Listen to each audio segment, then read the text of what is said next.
بسم اللہ الرحمن الرحیم الصلاۃ والسلام علی سید الانبیاء والمرسلین۔ چونکہ آپ کے علم میں ہے کہ رمضان المبارک کا انشاءاللہ آغاز ہو رہا ہے، تو آج انشاءاللہ ہم رمضان کے بارے میں تھوڑی سی بات کریں گے۔ سب سے پہلے کہ رمضان کا معنی و مفہوم کیا ہے۔ دیکھیں، اردو زبان میں ہم جب پڑھتے ہیں تو یہ رمضان ہوتا ہے، عربی میں ہم جب پڑھتے ہیں تو یہ رمضان ہوتا ہے۔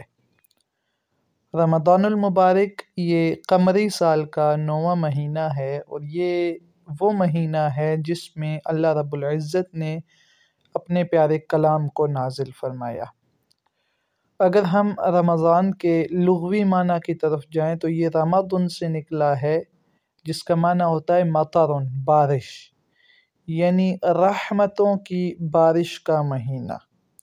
تو رمضان رحمتوں کی بارش کا مہینہ ہے، اور اس مہینے کی جو سب سے بڑی فضیلت ہے وہ یہ ہے کہ اس میں اللہ رب العزت نے ایمان والوں پر روزے فرض کر دیے، اور قرآن مجید میں اللہ رب العزت نے ارشاد فرمایا، یا ایہا الذین آمنوا، اے ایمان والو، کتب علیکم الصیام، تم پر روزے فرض کر دیے گئے، کما کتب علی الذین من قبلکم لعلکم تتقون، جیسے تم سے پہلے والی امتوں پر فرض تھے تاکہ تم متقی بن جاؤ۔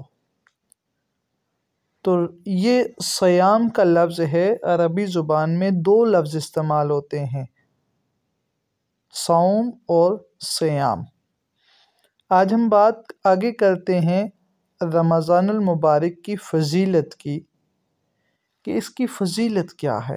سب سے پہلے اس کی ایک رات ہے جو 1000 مہینوں سے افضل ہے، جسے لیلۃ القدر کہتے ہیں، جس کے بارے میں اللہ رب العزت نے قرآن مجید میں فرمایا، لیلۃ القدر خیر من الف شہر۔ لیلۃ القدر جو ہے یہ 1000 مہینوں سے افضل رات ہے۔ یہ مہینہ اللہ رب العزت کے ساتھ اپنے تعلقات کو جوڑنے کا مہینہ ہے، اللہ کے قرب میں جانے کا مہینہ ہے، اللہ سے اپنے ٹوٹے تعلق کو جوڑنے کا مہینہ ہے، کیونکہ انسان اس میں فقط اللہ کی رضا کے لیے اپنے آپ کو، اپنی خواہشات کو روک لیتا ہے اور اللہ رب العزت کے حکم کے تابع ہو جاتا ہے۔ پھر اس مہینے کے اندر انسان جو نفل عبادت کرتا ہے تو اس نفل عبادت کا ثواب فرض عبادت کے برابر ملتا ہے۔ اگر وہ نفل پڑھتا ہے تو اس کا ثواب بنیادی طور پہ اسے فرض کا ملتا ہے، اور اگر وہ فرض پڑھتا ہے تو ایک فرض کا ثواب 70 فرضوں کے برابر اسے ملتا ہے۔ رمضان المبارک صبر کا مہینہ ہے، اپنی ذات کو روکنے کا مہینہ ہے، برداشت کا مہینہ ہے، اور صبر کے بارے میں اللہ رب العزت نے خود فرمایا، یا ایہا الذین آمنوا استعینوا بالصبر والصلاۃ ان اللہ مع الصابرین۔ بے شک اللہ صبر والوں کے ساتھ ہے، اور ایک جگہ پہ ارشاد فرمایا، وبشر الصابرین، اور صبر کرنے والوں کے لیے جنت کی خوشخبری ہے۔ پھر اسی طریقے سے اس ماہ مبارک کے اندر ایمان والوں کے رزق میں اللہ تبارک و تعالی اضافہ بھی فرماتے ہیں اور برکت بھی فرماتے ہیں۔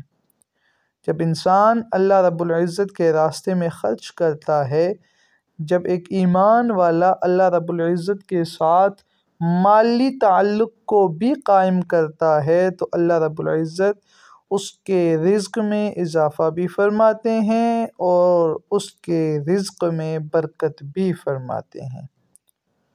اس کے علاوہ بھی رمضان المبارک کی سینکڑوں فضیلتیں ہیں جو قرآن و حدیث میں موجود ہیں، مگر وقت کی مناسبت کو سامنے رکھتے ہوئے ہم اس کو مختصر بیان کرتے ہیں۔ پھر اس سے آگے چلتے ہیں اس ماہ مبارک کے اندر ہم روزہ رکھتے ہیں، تو روزہ ہے کیا؟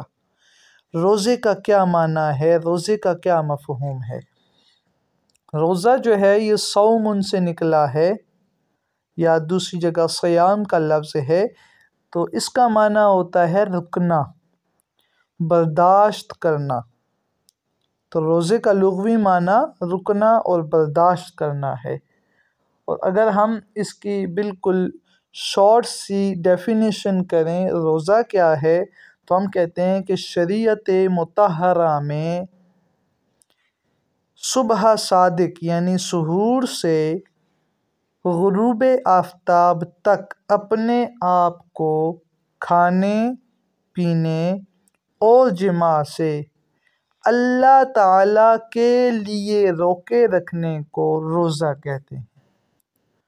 روزہ اللہ رب العزت کے لیے اپنے آپ کو 3 اعمال جو بنیادی ہیں ان سے روکے رکھنا، یہ روزہ ہے کہ آپ صبح صادق یعنی وقت سحر سے لے کر غروب آفتاب یعنی افطار کے وقت غروب آفتاب تک آپ نے کچھ بھی کھانا پینا نہیں ہے، جماع نہیں کرنا، تو وہ آپ کا روزہ کہلائے گا۔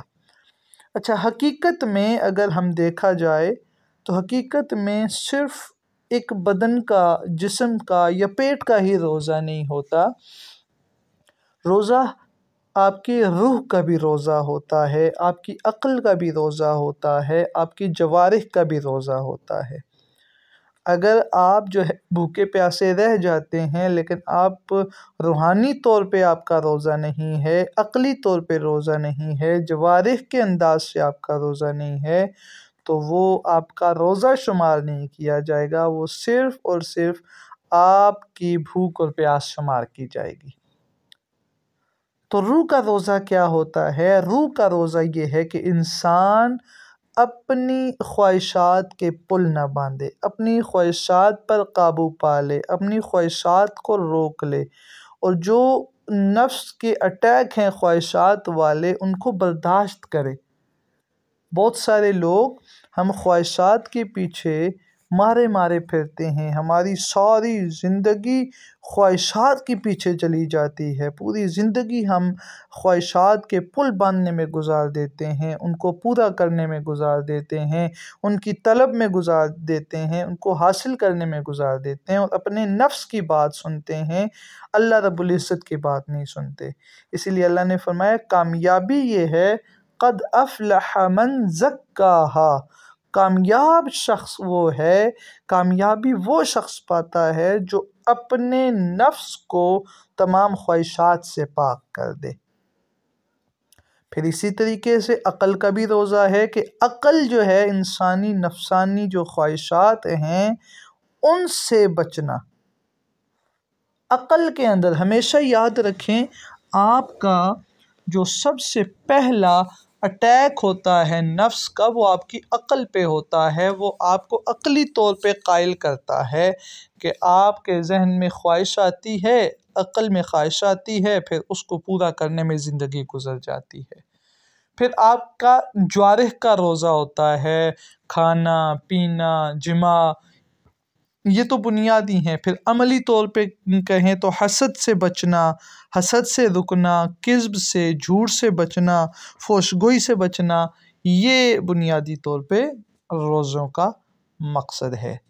اور اگر ہم روزے کا اگلا مقصد اگر ہم بیان کریں کہ روزے کا مقصد کیا ہے، تو روزے کا اللہ تعالیٰ نے قرآن میں ہی مقصد بیان کر دیا، فرمایا کتب علیکم الصیام کما کتب علی الذین من قبلکم لعلکم تتقون، تم پہ روزے فرض کیے اس وجہ سے تاکہ تم متقی بن جاؤ، تقوی اختیار کرنے والے بن جاؤ۔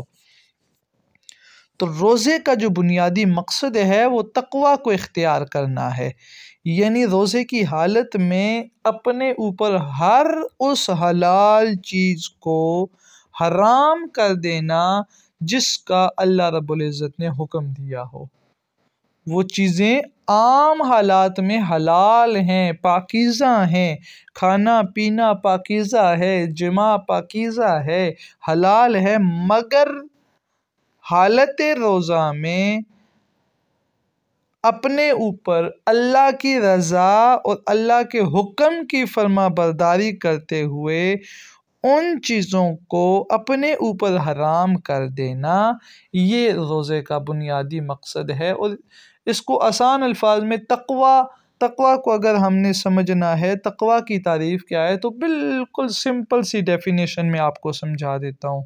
تقوی کی سب سے سمپل اور بہترین ڈیفینیشن یہ ہے کہ اللہ کی رضا کی امید میں کام کرنا اور اللہ کی ناراضگی کے خوف سے ہر برے عمل سے رک جانا، یہ تقوی ہے۔ اب اگلا ٹاپک آتا ہے ہمارے پاس کہ روزہ کس پر فرض ہے، کون کون روزہ رکھے گا؟ تو یاد رکھیں کہ ہر عاقل، بالغ اور مسلمان پر روزہ فرض ہے، چاہے وہ مرد ہے چاہے وہ عورت ہے، اس پہ روزہ فرض ہے۔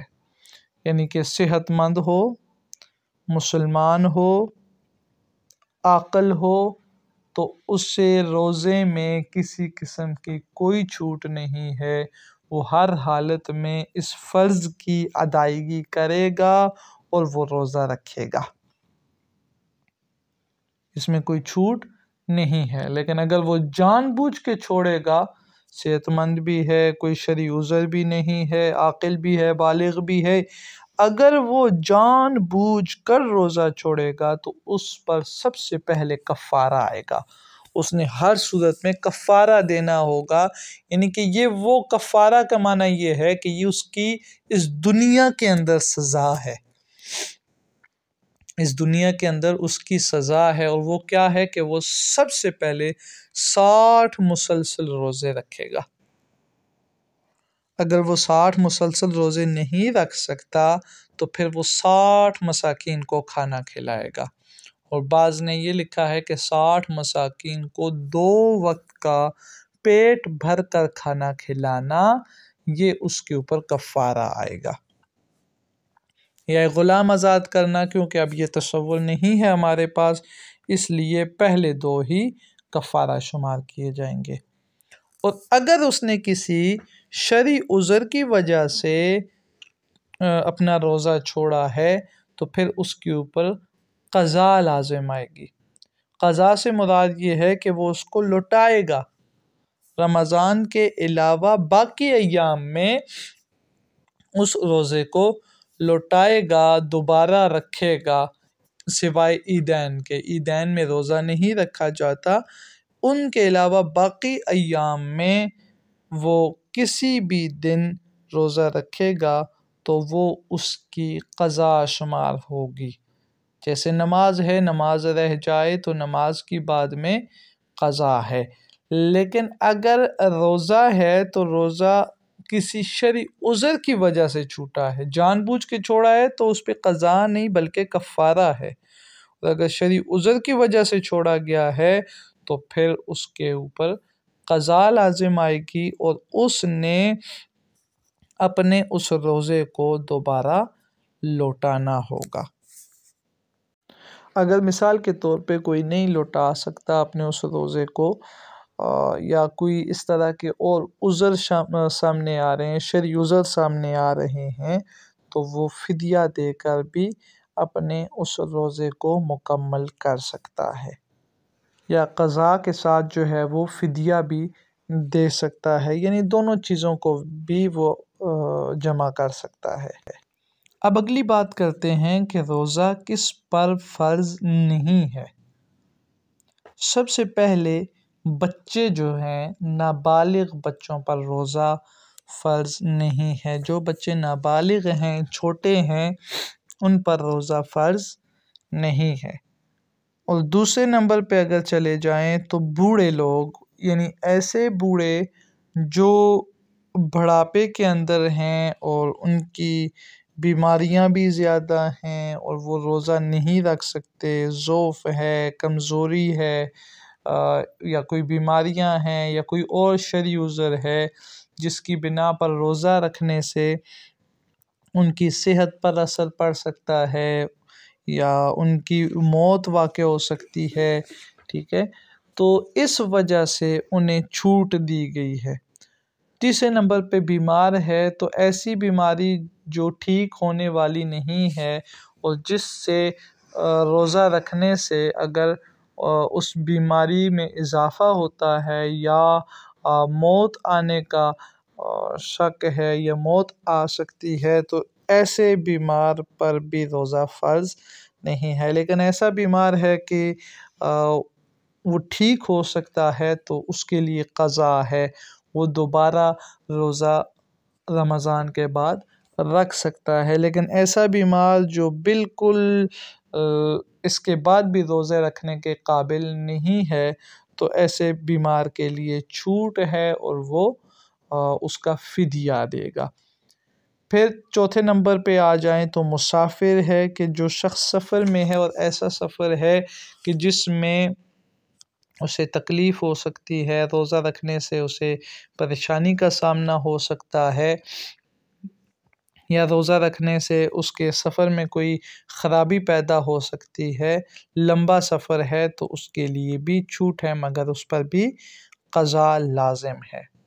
پھر اس کے بعد حاملہ عورتیں ہیں، ان کے لیے بھی صرف اس وقت چھوٹ ہے جب روزہ رکھنے سے انہیں کوئی تکلیف ہو یا کوئی پریشانی کا سبب بنے تو ان کے لیے چھوٹ ہے کہ یہ روزہ چھوڑ سکتی ہیں اور بعد میں اس کی قضا لازم آئے گی۔ اسی طریقے سے جو دودھ پلانے والی عورتیں ہیں ان کے لیے بھی کہ اگر کوئی ایسا سبب بن رہا ہے، کوئی پریشانی بن رہی ہے یا کمزوری اور موت آنے کا یا بیماریاں آنے کا خدشہ ہے تو ایسی دودھ پلانے والی عورتوں کے لیے بھی روزہ رکھنے میں چھوٹ ہے۔ لیکن اگر وہ رکھ سکتی ہیں اور کوئی اور عامل اس میں خلل نہیں پیدا کرتا تو وہ اپنے اس روزے کو برقرار رکھ سکتے ہیں۔ پھر اس کے بعد حیض والی عورتیں ہیں، ان پر بھی روزہ فرض نہیں ہے مگر وہ اپنے اس روزے کا اعادہ کریں گی، یعنی قضا ان کے اوپر آئے گی کہ وہ رمضان کے بعد باقی ایام میں اپنا روزہ رکھ سکتی ہیں۔ آخری ہے مجنون، یعنی کہ پاگل ہے، عقل نہیں ہے جس کو، تو وہ جو اب پاگل ہے اس کے اوپر بھی روزہ فرض نہیں ہے۔ اب ہم چلتے ہیں روزے کی فضیلت پر، تھوڑی سی بات کرتے ہیں کہ روزے کی کیا فضیلت ہے، یہ ہم روزہ رکھیں گے تو اس کا کیا ہمیں اجر ملے گا، اس کا آؤٹ کم کیا ہوگا، ریٹرن کیا ہوگا اللہ کی طرف سے۔ تو یاد رکھیں کہ روزہ خالصتاً اللہ کے لیے ہے اور اس کی جزا بھی اسی کے پاس ہے، خالصتاً اللہ کے لیے، کہ آپ کے پاس کھانا پینا سب کچھ ہے، کوئی پاس نہ بھی ہونا پھر بھی آپ اللہ کے لیے اپنے آپ کو بھوکا اور پیاسا رکھتے ہیں، اپنے آپ کو ہر اس چیز سے روکے رکھتے ہیں جس سے اللہ رب العزت نے رکنے کا حکم فرمایا، تو پھر وہ جو روزہ ہے وہ آپ کا قابل قبول ہے۔ اس لیے ہم کہتے ہیں کہ روزہ خالصتاً اللہ کے لیے، حضور نے بھی فرمایا کہ اللہ کا فرمان ہے، حدیث قدسی ہے کہ روزہ میرے لیے ہے، الصوم لی وانا اجزی بی، اور اس کی جزا بھی میں خود دوں گا۔ آگے چلتے ہیں، ایک اور حدیث طیبہ کے اندر حضور علیہ الصلاۃ والسلام کا فرمان ہے، حضور نے فرمایا من صام رمضان ایمانا و احتسابا غفر له ما تقدم من ذنبه وما تأخر، جس نے احتساب اور ایمان کے ساتھ روزہ رکھا، غفر له ما تقدم من ذنبه وما تأخر، اس کے اگلے پچھلے سارے گناہ معاف کر دیے جائیں گے۔ ایمان کے ساتھ اور احتساب کے ساتھ روزہ رکھنے والے کے اگلے گناہ بھی جو ابھی اس نے نہیں کیے اور پچھلے گناہ جو کر چکا ہے وہ سارے معاف کر دیے جائیں گے۔ پھر اسی طریقے سے حضور نے فرمایا روزے دار کے لیے 2 خوشیاں ہیں۔ ایک خوشی تو وہ ہے جو افطار کے وقت اسے ملتی ہے کہ وہ پورا دن بھوکا پیاسا رہتا ہے، اب وہ جو بھوک اور پیاس مٹانے کا وقت آتا ہے تو وہ جو ایک خوشی ہے وہ ہر ایک اس کو فیل کر سکتا ہے۔ تو دوسری خوشی اسے یوم جزا کی ہوگی۔ یوم جزا میں اس کی خوشی یہ ہوگی کہ اس کے گناہ بھی سارے معاف کر دیے جائیں گے اور اس کے لیے اللہ تبارک و تعالی جنت کی بشارت اور جنت کا حکم صادر فرمائیں گے، تو وہ خوشی بھی اس روزے دار پر لازم آئے گی۔ تو یہ 2 خوشیاں ہیں جو اللہ رب العزت ایک روزے دار کو عطا فرمائیں گے۔ پھر ایک اور حدیث طیبہ کے اندر حضور نے فرمایا روزہ گناہوں اور ایمان والے کے درمیان ڈھال ہے، یعنی کہ روزہ ایمان والے کو گناہوں سے بچانے کے لیے آتا ہے۔ روزہ ایمان والوں کو خطاکاریوں سے، بے حیاؤں سے روکنے کے لیے، بچانے کے لیے آتا ہے، اور یہ ان کے درمیان ڈھال ہے۔ گناہوں کو یہ ایک طرف کر دیتا ہے اور مومن کو ایمان کی طرف کر دیتا ہے۔ اس لیے حضور نے فرمایا کہ روزہ جو ہے وہ گناہوں اور مومن کے درمیان ڈھال ہے۔ پھر اسی طریقے سے حضور نے ایک اور حدیث طیبہ کے اندر ارشاد فرمایا کہ اگر آپ کا جھگڑا ہو جائے اور آپ روزے کی حالت میں ہو، آپ کو کوئی برا بھلا کہے، شور شرابہ ہو، گالم گلوچ ہو جائے، آپ اس میں صرف اتنا جواب دے دیں کہ میں روزے کی حالت میں ہوں۔ باقی عبادات میں ریاکاری یا دوسروں کو نہیں بتانا، لیکن روزے کی حالت میں دوسروں کو بتا سکتے ہیں کہ میں روزے کی حالت میں ہوں۔ پھر اللہ رب العزت نے روزے دار کے لیے جنت کا ایک خاص دروازہ رکھا، باب الریان جسے کہا گیا، اور یہ قیامت کے دن روزے داروں کے لیے آواز لگائے گا، صدا لگائے گا کہ روزے دار کدھر ہیں، اور جتنے روزے دار ہوں گے وہ اس دروازے سے داخل ہو کر جنت کے اندر چلے جائیں گے۔ اب کچھ مسائل کی طرف آتے ہیں، کیونکہ موضوع بہت ہی وسیع ہے تو شارٹ کرنے کی کوشش کر رہا ہوں کہ روزہ کن چیزوں سے ٹوٹتا ہے۔ سب سے پہلے کھانے پینے سے، جان بوجھ کر جو شخص روزے کی حالت میں کھائے پیے گا روزہ ٹوٹ جائے گا۔ جماع سے روزہ ٹوٹ جاتا ہے، مشت زنی سے روزہ ٹوٹ جاتا ہے۔ اچھا، ایک اور بات بڑی اہم ہے کہ منہ، ناک اور کان کے ذریعے کسی بھی مادہ کا جسم کے اندر داخل ہونا یہ روزے کو ٹوٹنے کا سبب بنتا ہے، کہ اگر کوئی چیز ان 3 آلات کے ذریعے آپ کے گلے سے یا آپ کے معدے میں داخل ہو گئی تو اس سے آپ کا جو ہے وہ روزہ ٹوٹ جائے گا۔ تو یہ ایک اصول بنا لیں کہ منہ، ناک اور کان کے ذریعے اگر کوئی چیز داخل ہوگی تو اس سے آپ کا روزہ ٹوٹ جائے گا۔ پھر اسی طریقے سے حیض آنے سے روزہ ٹوٹ جاتا ہے۔ تو اب اگر کیونکہ بہت سارے سوالات ہو سکتے ہیں اس پر، تو آپ سوال کر سکتے ہیں اس کے متعلق، کسی کا بھی ہو کمنٹ سیکشن میں بھی کر سکتے ہیں یا آپ اپنے ٹیچر کو بھی بھیج سکتے ہیں۔ اب روزہ کن چیزوں سے نہیں ٹوٹتا ان پہ بات کرتے ہیں، کیونکہ بہت ساری چیزیں اس طرح کی ہیں جو ہمیں بتائی جاتی ہیں اور اس میں آج بھی اختلاف موجود ہے۔ میں نے آپ کو ایک اصول دیا، اس اصول کے ذریعے ہی ہم اس کو بھی حل کر دیتے ہیں۔ اگر کوئی شخص بھول کر کھانا کھا لیتا ہے، پانی پی لیتا ہے، تو اس سے اس کا روزہ نہیں ٹوٹتا۔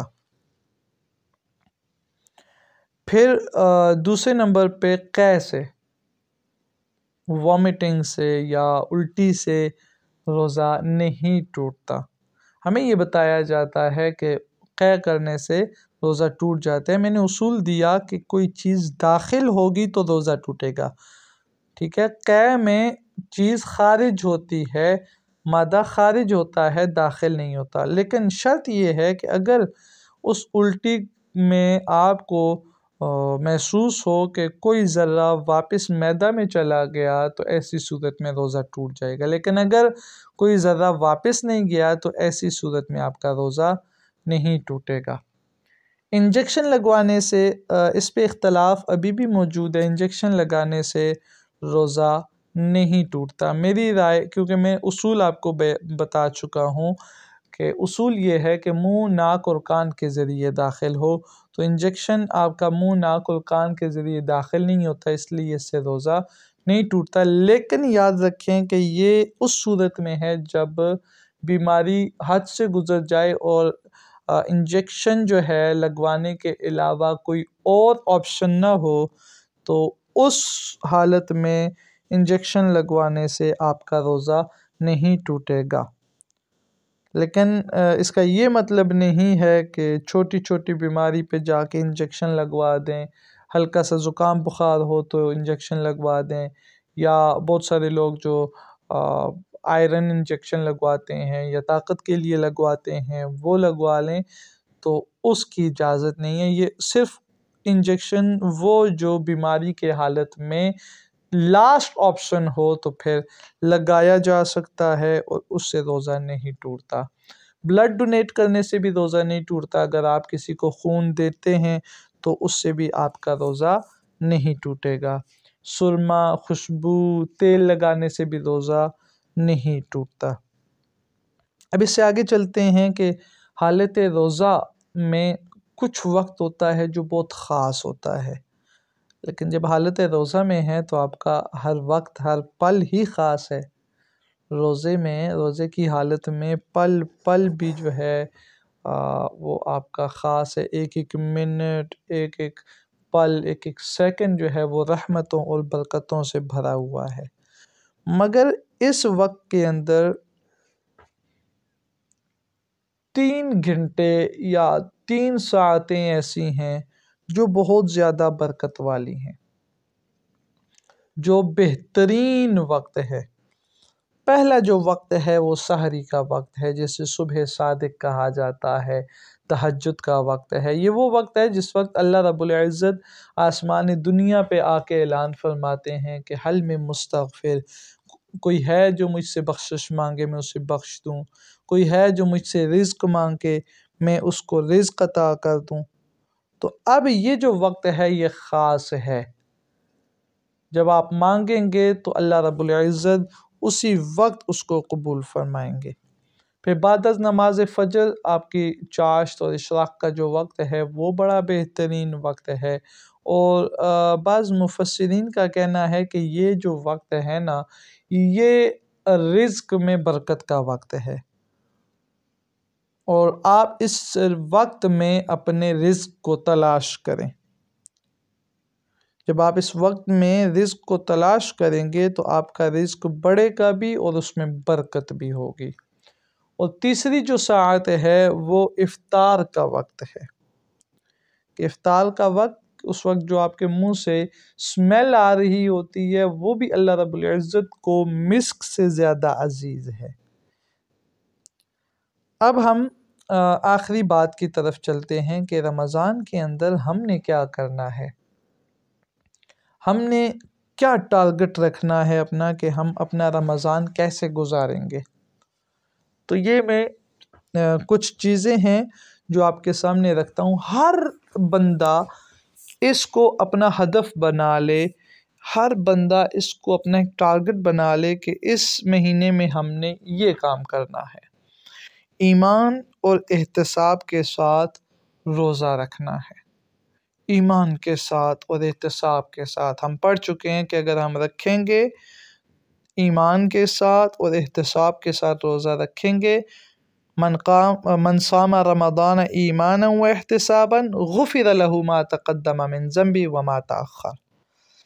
پھر اس کے بعد نیکی میں آپ سبقت لیں، نیکیوں میں کثرت کریں، موت کی یاد، اس کو آپ نے اپنا ہدف بنانا ہے۔ اپنی آنکھوں اور کانوں کی حفاظت کرنی ہے، آنکھوں کو بے حیائی سے روکنا ہے، کانوں کو بے حیائی سننے سے روکنا ہے۔ اور اپنے کانوں کو مختلف قسم کی جو فحش چیزیں ہیں یا میوزک ہے اس سے روکنا ہے اپنے آپ کو، اپنے اعمال کی حفاظت کرنی ہے۔ اپنے اعمال کی حفاظت سے مراد کہ آپ جو عمل کریں اس کے اوپر قائم رہیں۔ یہ نہ ہو میں ایک چھوٹی سی مثال کہ ایک پاکٹ ہے تو پاکٹ کے اندر اگر وہ نیچے سے پھٹا ہوا ہو نا تو آپ جو مرضی ڈالیں وہ نیچے ہی گرے گا، وہ محفوظ نہیں رہے گا، تو اس کو محفوظ کرنا ہے۔ صبر و تحمل کے ساتھ آپ نے اس ماہ کو گزارنا ہے۔ گناہوں سے بچنے کی مکمل کوشش کرنی ہے، اور جو قرآن کے ساتھ ہمارا رشتہ ٹوٹ چکا ہے اس کو جوڑنا ہے، قرآن کو سمجھنا ہے۔ یہ نہیں کہ قرآن کو پڑھنا ہے، قرآن مجید کو سمجھنا ہے اور اس پہ عمل کرنا ہے۔ پھر اسی طریقے سے قیام اللیل کی پابندی کرنی ہے، رات کے وقت کچھ نوافل، تہجد کے وقت نوافل، تو اس کی آپ نے پابندی کرنی ہے، اس کو بھی اپنا ہدف بنانا ہے۔ پھر جنت کی طلب اللہ رب العزت سے کرنی ہے۔ پھر جہنم سے اپنے آپ کو بچانا ہے، جہنم سے پناہ مانگنی ہے۔ انفاق فی سبیل اللہ، اللہ کے راستے میں خرچ کرنا، اس کو آپ نے اپنا ہدف بنانا ہے کہ جتنا ہو سکے اس ماہ کے اندر آپ نے غرباء مساکین کو کھانا کھلانا ہے، بھیجنا ہے۔ پھر خصوصی دعاؤں کا اہتمام کرنا ہے۔ اگر ممکن ہو عورتوں کے لیے تو گھروں میں اعتکاف کریں، مردوں کے لیے وہ مسجد میں اعتکاف کریں، تو اعتکاف کا اہتمام بھی آپ نے کرنا ہے۔ اب اس کے بعد ہم ان چیزوں کی طرف جاتے ہیں جن سے ہم نے اپنے آپ کو روکنا ہے جلدی سے، تاکہ ہمارا یہ جو وقت ہے وہ جلدی سے کور ہو جائے۔ بے جا کھانے پینے کی چیزوں سے بہت سارے گھروں میں یہ ہوتا ہے کہ افطاری کے وقت جو ہے وہ 20 25 قسم کی ڈشز ہوتی ہیں، رکھی ہوتی ہیں، اور بے جا کھایا جاتا ہے۔ تو بے جا کھانے پینے سے اپنے آپ کو روکنا ہے، اور جو ضائع کرنے سے، کھانا ضائع کرنے سے بھی اپنے آپ کو روکنا ہے، کھانے کا ضیاع بھی نہیں ہونا چاہیے۔ پھر آپ نے اپنے آپ کو گناہوں سے روکنے کی کوشش کرنی ہے، اپنے آپ کو مختلف قسم کی فحش چیزوں سے روکنے کی کوشش کرنی ہے، ٹھیک ہے۔